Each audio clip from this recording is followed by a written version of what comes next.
So imagine you're walking out to your car, right? It's the blazing midday sun, and you glance over at a Dodge parked right off Highway 64. Oh boy. Yeah, and you see three heavy-set men in full bank robber face masks just staring dead-eyed back at you. Terrifying. Right. Your heart drops, your stomach hits your shoes, and you immediately dial 911. Like, obviously. You have to. Exactly. Only to find out you have just called a full tactical police response on a set of decorative car seat covers. Yeah, that's Langlade County for you. Welcome to Langlade County, everybody. Go ahead and pull up a chair, grab your coffee mug, and get comfortable, because I am just so glad you're sitting at the table with us this morning. You betcha. We are looking at the Antigo Police and Langlade County Sheriff's dispatch logs, specifically from July 20th or July 24th, 2026. The thick of summer. The absolute thick of it. And honestly, the humidity up here in north central Wisconsin must be doing something funny to folks, because this week's blotter is, well, it's an absolute masterpiece of local behavior. It really, really is. And our mission for this deep dive is to uncover the real heartbeat of Langlade County just by unpacking the wild, the weird, and the mildly concerning moments from the week's logs. Pure, factual, dirty tea. Oh, 100%. The best kind of tea. Huh. And to be clear for you listening, there are absolutely zero specific names or exact addresses in this deep dive. Yeah. We are your neighbors, not a court of law. Right, exactly. We protect the identities, but, we analyze the absurdity. Because these logs tell us so much about how we live, how we interact, and what happens when the social contract gets just a little bit frayed around the edges. It's basically like scrolling through your neighborhood Facebook group, but with actual sirens and actual consequences. Right, for sure. It's the official record of our collective paranoia, really, and the pettiness. Today we're pouring the tea on that masked bandit scare, a highly specific landscaping heist, an underground pet rescue, and a local dog with a deeply personal vendetta. It's just the perfect slice of life.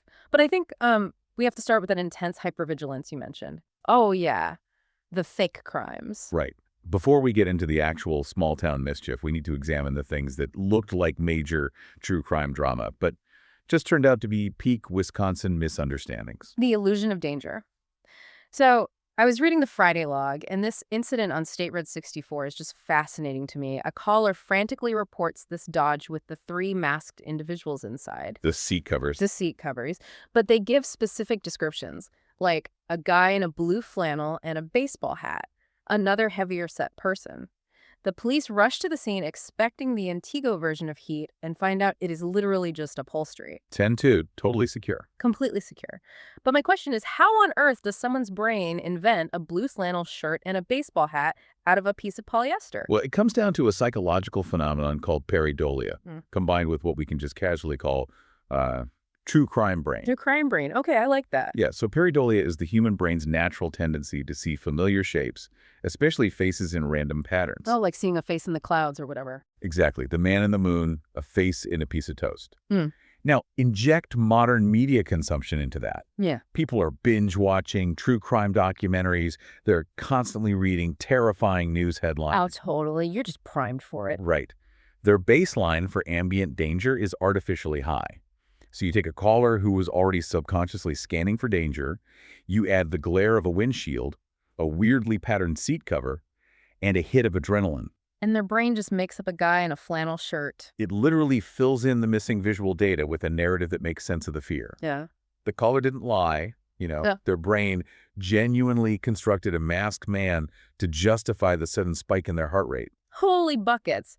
Imagine the adrenaline crash when the officer taps on your window and says, "Ma'am, it's a car seat cover." They were probably sweating bullets. Oh, I bet. And that hypervigilance totally explains the aquatic level misunderstanding up at White Lake on the 21st, too. Oh, yeah, the ghost ship. Big ghost ship. Someone called in a 25-foot boat ominously floating away on the lake just north of the beach. Real eerie vibes. Right. The caller immediately assumes someone fell out or, there was some terrible drowning accident. But the reality is just so incredibly Midwestern. It really is. The owner was right there on the shore, happily welding his boat trailer.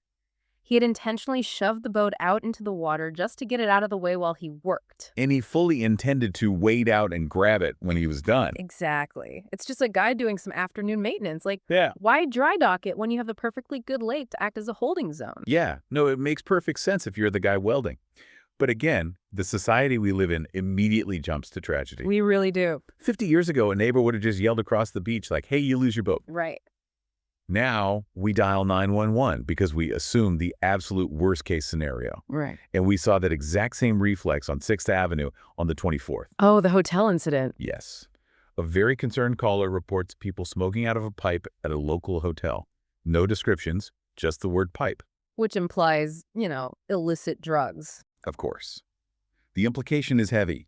So officers arrive, probably mentally preparing to bust a cartel operation and find regular old tobacco pipes. Just some folks having a smoke on a summer evening. Just hanging out. It's like Grandpa enjoying his cherry blend and someone calls the SWAT team. It's like we've completely lost the middle ground between totally normal behavior and international crime syndicate. Everything is dialed up to an 11. It really is. Even the accidental SOS on July 21st. This was out on State Road 64 and County Road H at like 4:26 in the morning. Early. Super early. Dispatch gets a 911 hangup. They track the ping down, fearing the worst, and it turns out to just be a family driving out early to go fishing. A pocket dial. A pocket dial while hitching up the boat in the dark. It is the most innocent, wholesome explanation for a 911 call you could possibly ask for in Langlade County. It truly is. But it's funny how that hypervigilance, that idea that everyone is out to get you, naturally devolves into this intense possessiveness over minor property. Oh, the transition from fake crimes to real petty crimes. Yes. Because when the humidity hits, it breeds a very specific type of extreme, localized pettiness. I am, of course, talking about the Great Rock Heist of July 23rd. Yes, out on State Road 64, morning time. I am still laughing about this. A resident reports that a young guy driving a small white truck pulls into her driveway. He sits there for a while, just idling. Finally, he gets out, walks over to her landscaping, steals one single decorative rock, gets back in his truck, and drives off. And an official theft report was filed. For one rock. For a single rock. Okay, we have to unpack this because stealing a single landscaping rock is like the world's lowest stakes Ocean's 11. I'm trying to wrap my head around the physical logistics and like the psychological driver here. That's bizarre. He didn't load up the truck bed. He took one. Do we think this was a crime of opportunity?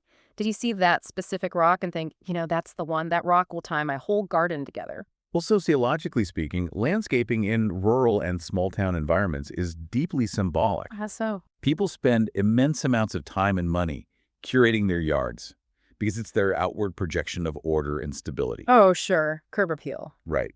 But the psychology of stealing one rock, that suggests it wasn't for profit. You can't sell one rock. It was likely either a dare, extreme summer boredom, or honestly, a very specific petty grudge. Because taking the whole pile is a felony. Exactly. Taking one rock is sending a message. It's like saying, I can breach your perimeter. Precisely. And on the flip side, the homeowner calling the police over one rock shows how disputes in a small town escalate. It's not just a nameless rock. No, it's her rock. In an environment where you feel like you have control over your 2 acres, someone taking one stone feels like a massive violation of the social contract. Honestly, I respect the homeowner for filing the report. It's the principle of the thing. Oh, for sure. And speaking of principles, when those unwritten neighborhood rules break down, it gets loud. Take the Chevy Suburban guy on Highway 64. Oh, the Friday night burnout. Friday evening around 8 p.m.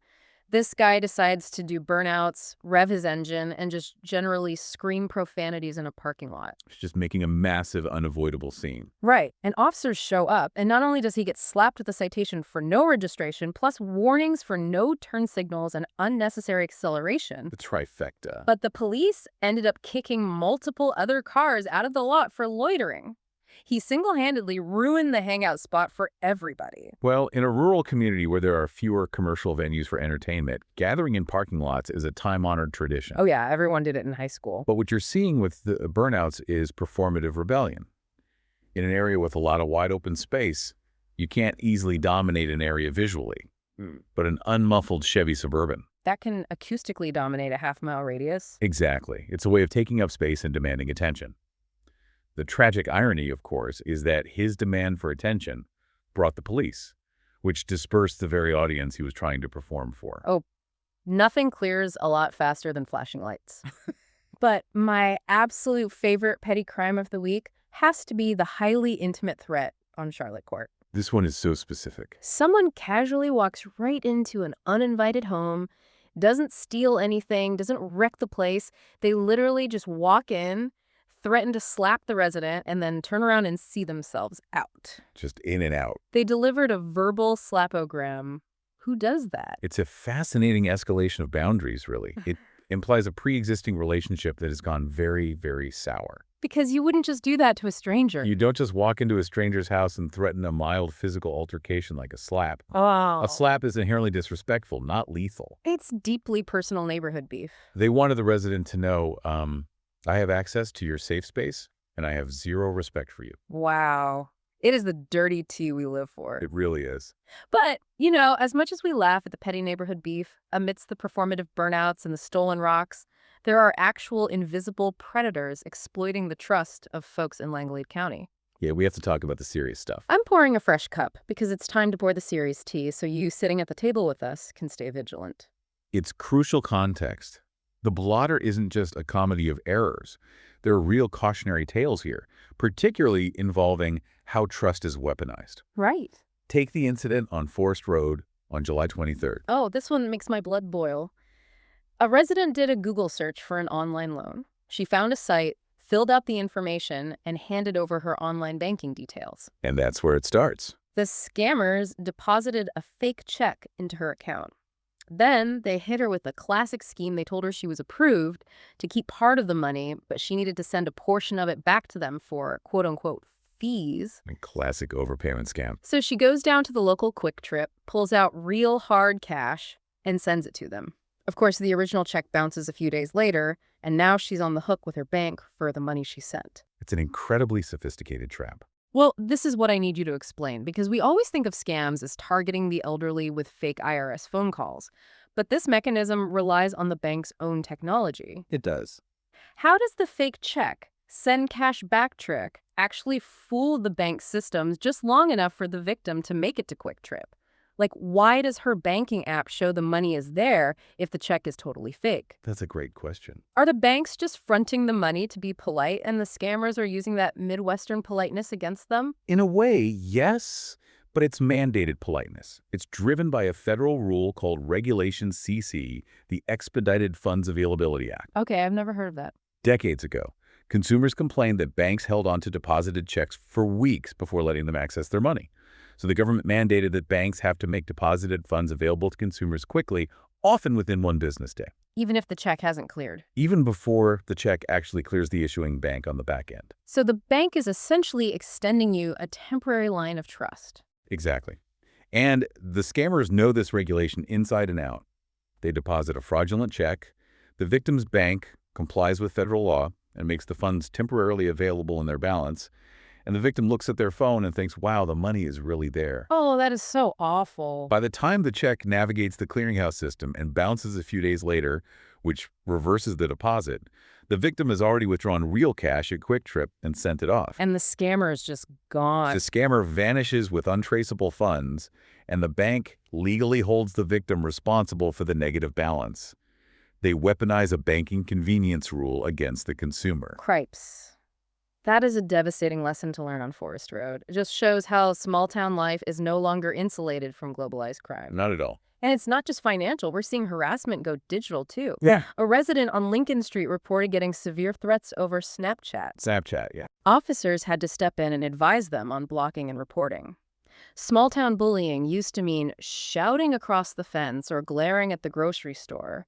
Now it follows you into your living room on your phone. The digital platforms completely remove the geographical buffer that used to protect people in rural areas. It's scary. And sometimes the most serious situations start from the most analog, mundane things. Like the traffic stop. Right, the traffic stop on State Road 64 and Shady Road.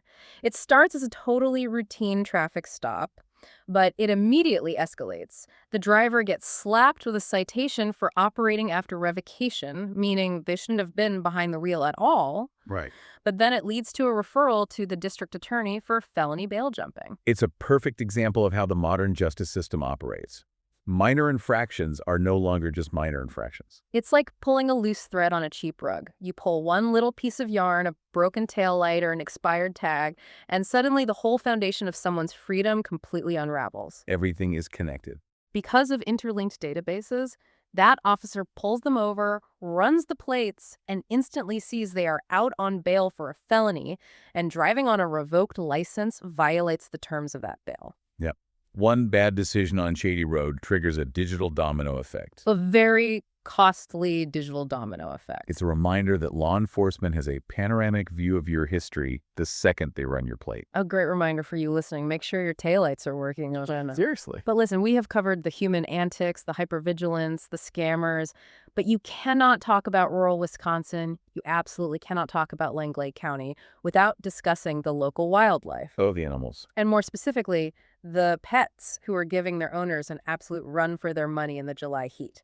Welcome to the Wild Kingdom section of the Deep Dive. The animal complaints this week really highlight the porous boundaries between nature and domestic life. Let's look at July 22nd, the case of the underground hamster. I am obsessed with this little guy. It's a good one. A caller reports finding what they believe is a kid's pet hamster. But where is it? It's just chilling inside an active, deep excavation hole where heavy machinery has been digging. Just hanging out in a construction zone. The caller knew it was a pet because it was super friendly and let them reach right down and pick it up. They popped it in the bucket, set it under a tree for shade, and eventually an officer came and transported it to the Humane Society. But how does a hamster survive the Wisconsin wilderness long enough to find an active construction site? Did it tunnel out of its little plastic habit trail, cross a driveway, and think, ah, yes, heavy machinery, my new kingdom? Well, hamsters are burrowing creatures by nature. They're native to arid regions. So when this one escaped a nearby house in the warm July weather, it instinctively sought out cool, loose dirt. Oh, that makes sense. Yeah, the excavation site was a sensory goldmine for it, but the fact that it happily sat in a bucket under a tree waiting for the Antigo police to arrive shows its wild rumspringa was well and truly over. It was done. It lacked the survival skills for the long haul. He had his Indiana Jones adventure and decided, you know what? I've seen the outside world. I would like my water bottle with the little metal ball back now, please. Exactly. Now, on the flip side of friendly pets, we have the July 21st incident on Washington Street, the vendetta dog. Oh, geez. This is where animal behavior completely crosses over into a petty neighborhood dispute. Tell me about it. A resident calls the police and provides literal video evidence of a neighbor's small white dog running loose. But the dog isn't just wandering. The caller states the dog specifically comes over to her property to pee on her deck furniture, her plants, and her front door. It is incredibly personal. That dog has a vendetta. I need to know the canine behavioral psychology here.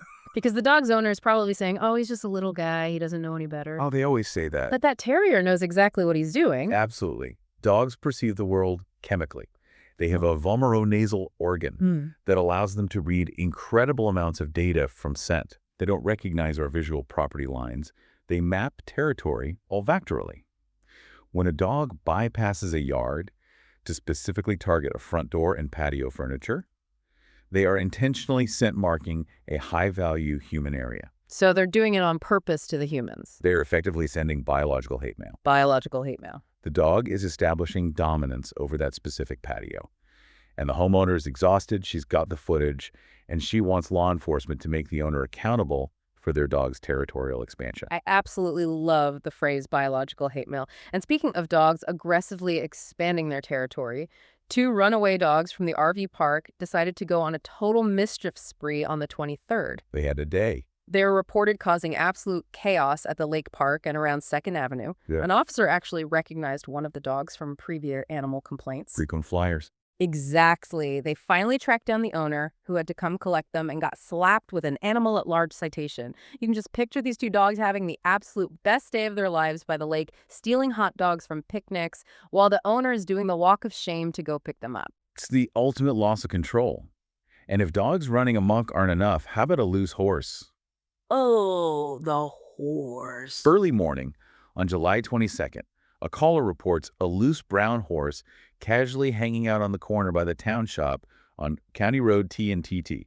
Just a horse going for a morning stroll to check on the town shop. Like, morning, guys, you checking the oil on the snowplows yet? Only in Langlade County. Right. And while the caller is on the phone with dispatch, a woman from a nearby address just comes out, casually wrangles it, and the horse is removed from the roadway. Just another Tuesday. It really paints a vivid picture of the community. Ooh. Where else do you have officers dealing with federal banking fraud, felony bail jumping, a spiteful terrier, and a runaway horse all in the span of a few days? Nowhere else on Earth. And that brings us right back to the bottom of our coffee cups here at the table. It's been quite the ride. If we tie this wild mix of stories together, what a week it's been. From the hypervigilance of seat cover bandits to the guy sending a message by stealing a single landscaping rock on 64. Yep. We've got the heartbreaking, sophisticated, quick trip scammers weaponizing banking rules, and we've got the underground Indiana Jones hamster. It is the full spectrum of human and animal behavior. Which brings us to our moral of the week. Oh, yes. Hit us with it. We like to extract a little wisdom from the blotter for you. So here it is. If you are going to apply for a loan online, absolutely do not finalize the transaction by pulling out cash at Quick Trip and sending it to a stranger. Never a good idea. Call your local bank directly. They will save you from the regulation CC trap. Yes. And a secondary moral, if I may. If you buy car seat covers, maybe don't buy the ones that look exactly like a bank heist in progress when parked in the midday sun. Also good advice. Save yourself and the local dispatchers a massive amount of stress. Very sound advice, yeah. I want to leave you with a final thought to chew on today. We joke that the dispatch log is basically the modern-day town square, capturing everything from the mundane to the bizarre. Right. But it really makes you wonder, if an officer sat parked outside your house for 24 hours, what bizarre, unexplainable thing would end up on the blotter? Yeah, it's a terrifying thought. Would they report your aggressive gardening tactics? The deeply personal conversations you have with your cat? We all have a little blotter-worthy behavior in us, if we're being completely honest. I know my dog staring menacingly out the front window would probably get a call or two from a paranoid neighbor. Oh, for sure. Same here. Well, keep an eye on your landscaping rocks, give your pets an extra treat, and we will catch you over the fence next time for another deep dive. Bye now. Take care, everyone.